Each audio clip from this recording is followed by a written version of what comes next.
did you ever have bouts of imposter syndrome during your climb? Did you ever have that?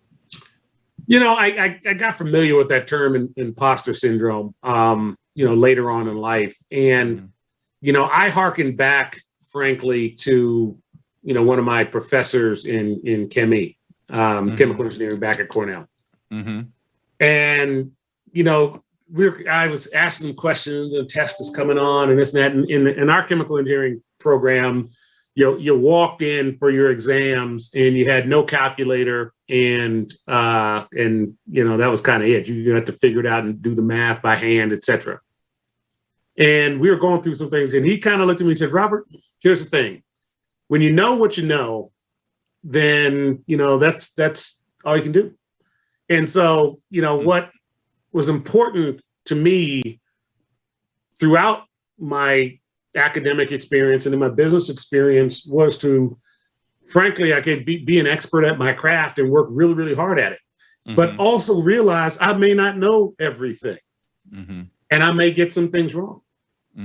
And that's kind of is what it is. But, spend the time, spend the hours becoming an expert at your craft. You won't be an imposter because you know what you know. And if you know, and I've got plenty, even today, someone will ask me a question, say, I don't know. That's just not an area of my expertise. Yeah. I was talking with Mark Andreessen the other day, and we were talking about these, these NFTs, and he's like, I'm like, Mark, I don't really get this yet. I know a little bit about software, a little bit about technology. I'm not quite sure how this is playing out, right? Yeah. And he kind of chuckled. He said, me either. He said, but I'm paid to take a lot more risk than you. Yeah. He says, look, man, Mike, he's like, what's your loss ratio? I'm like, less than 1%. He said, my loss ratio is 50%.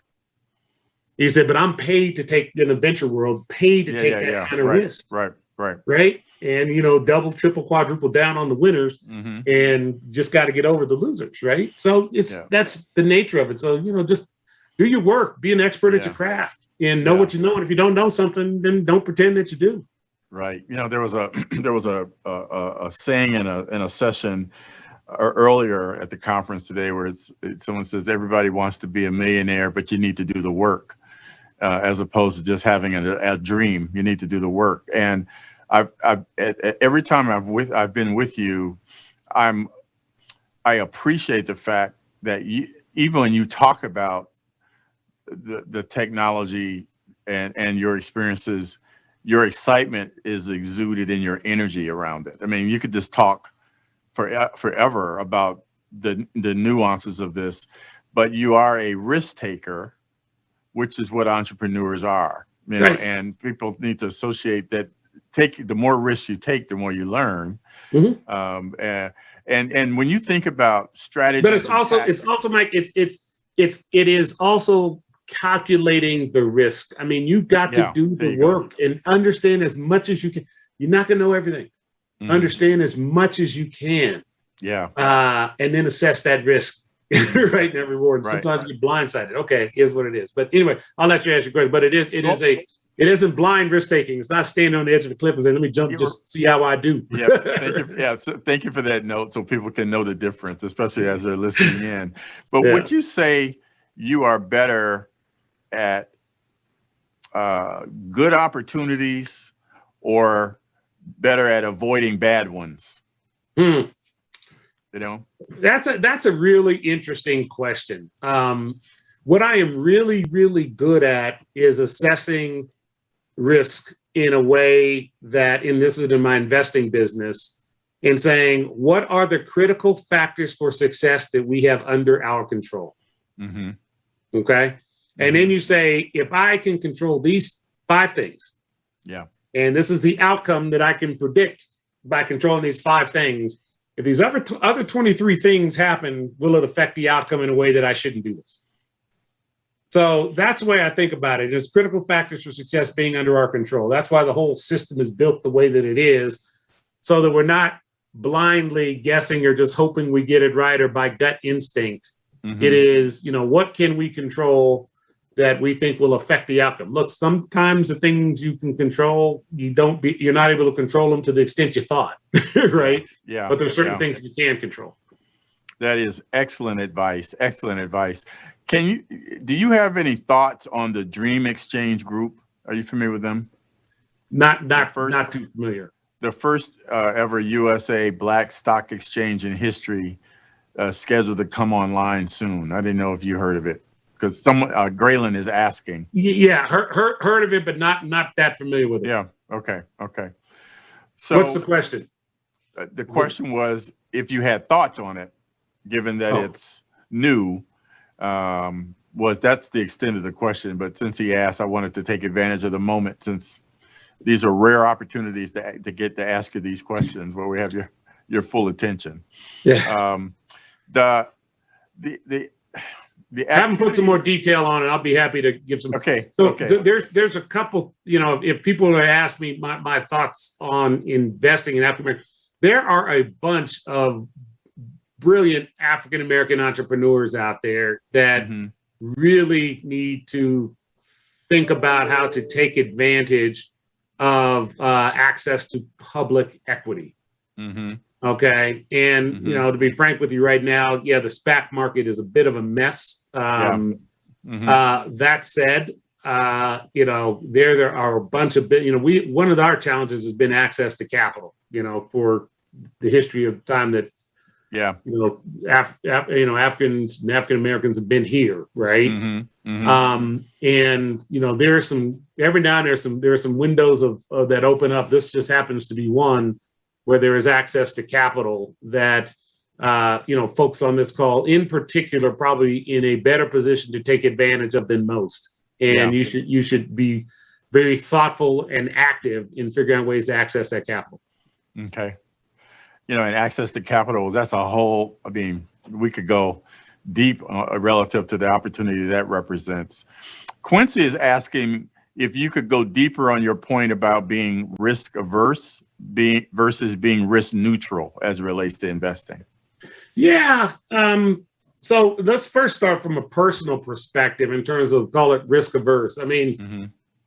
I grew up in an era where the pinnacle of success for African Americans in business was, CEO of a Fortune 500 company. That was it. If once you're, there was nothing bigger, nothing greater, nothing grander. And then this guy, Reggie Lewis, showed up. Right. My hero. And he showed up with a different view on ownership. And, God rest his soul. He didn't get a chance to fully express his capabilities. But what he showed was with access to capital, that you could create, platforms owned by African Americans and African American entrepreneurs in that context, right? Now, don't get me wrong. There were many other African Americans who ran businesses, most of which were from the ground up. The Johnsons and the Ebonies and the right and ground up businesses. Where here's a guy, he said, I'm just going to go, in essence, get capital and buy and control this business. Right. Very different, right? Right. And all of a sudden you're like, well, wait a minute. Is it better to be a CEO of a Fortune 500 company where you can get fired any day, or to own your own business? Right. And so that's the conversation that started in the mid 80s. You remember in the early 90s. And so that was how do we do the capital formation and those sort of. So, a risk neutral perspective was, let me march as hard and as steady as I can in a public, or maybe private, company, and play the game by the rules that are well defined, using the proper set of manners, etc. Where I live, how I live, what I do, all that sort of stuff, and try to accelerate and reach the pinnacle of what we in our community felt was kind of the pinnacle of success in the corporate setting. Okay. Yeah. Or I could take another path. Okay. Which was one of, utilizing what is capital and figure out ways to utilize that capital to create platforms or businesses that we could then own and run or expand. And that's the paradigm. And that's going a little more risk forward leaning. Right. In that context. Now that's the first part of that which is investing in yourself. And not everybody can do that. Yeah. And, you say, man, I got, married, I've got kids, I've got family, I've got parents. I need to keep this job as opposed to me going taking a flyer on something else. I get that. Trust me, I've been there. I understand. But then there's other folks that say, I've got all that and I still am going to go take that risk. And sometimes it pays off and sometimes it doesn't. But that's the nature of how you have to assess risk and how you feel about yourself and your capabilities. Right. Robert, was there any big losses you learned from the most that you're willing to talk about? Well, you lose every day and you win every day, right? It's just, that's every now and then you have a problem with a company and an executive or what. Okay, and then you hired the wrong person or you made the wrong judgment. You learn every day. I think the thing that I would say is, the biggest lessons learned are address the deficiencies in the best way that you can, in the best way that you know how, try to minimize the impact and then move forward. Yeah. And that's really how I think about it. And that's all you can do. I get up every morning and I say my prayers and my meditation and then I look for guidance, wisdom, and inspiration.